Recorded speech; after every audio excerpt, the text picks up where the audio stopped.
Good morning, students. My name is Shalini Mishra from Asha National English School and Good Shepherd Education Center. This class is only for class 2nd students. Today's subject is Hindi language यानी कि हिंदी व्याकरण। हमने आप लोग को last class में भाषा के बारे में बताया था कि भाषा क्या होती है ना, भाषा का प्रयोग कहाँ कहाँ होता है, और आप लोगों से होमवर्क में भी दिया था कि घर में आप डिस्कशन करेंगे, मम्मी पापा से पूछेंगे, है ना। चलिए अब हम आगे बढ़ते हैं, कोशिश करते हैं। आप लोगों ने घर में बात की होगी, इस बारे में पूछा होगा। हम लोगों ने भाषा जान ली थी। अब जानते हैं कि भाषा के रूप कितने होते हैं। भाषा के 2 रूप हैं, लिखित भाषा और मौखिक भाषा। लिखित भाषा क्या होती है ये जान लेते हैं। जब हम दूसरों को अपने विचारों या भावों को लिखकर समझाते हैं, दूसरा हमारे द्वारा लिखे गए विचार या भावों को पढ़कर समझता है, तो वह भाषा का लिखित रूप कहा जाता है।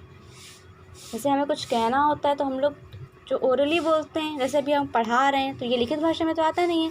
अगर हम कुछ लिख के आपको समझाएंगे तो वो लिखित भाषा हो गया। मौखिक भाषा क्या होती है? जब हम दूसरों को अपने विचारों या भावों को बोलकर समझाते हैं, दूसरा हमारे द्वारा प्रकट किए गए विचार या भावों को सुनकर समझता है, तो वह भाषा का मौखिक रूप कहा जाता है। जैसे आपको पढ़ा रहे हैं तो ये भाषा कौन सा रूप हुआ?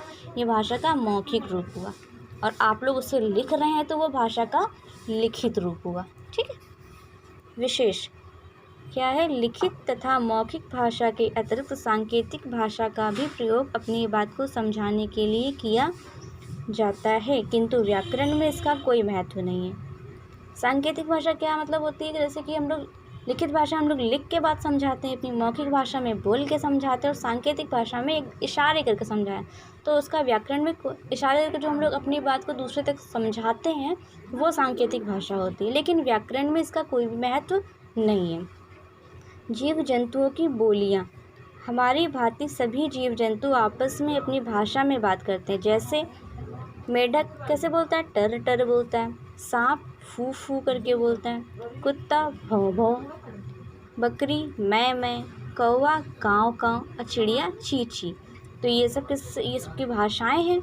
हम लोग की तो ऐसी कोई भाषा होती नहीं, हम लोग की तो अलग सी भाषा है। तो ये सब जो बोलने वाला काम होता है ये सब मौखिक भाषा में होता है, और जो हम लोग लिखने वाला काम करते हैं वो लिखित भाषा में होता है। अब आप लोग घर में इसको समझिएगा, एक दूसरे से फिर बात करिएगा, फिर पूछिएगा कि लिखित भाषा में और क्या क्या आ सकता है और मौखिक भाषा में और क्या क्या आ सकता है। ठीक है, ये आप लोग का होमवर्क है। कल हम आप लोग को फिर नया पढ़ाएंगे इसके आगे। Thank you.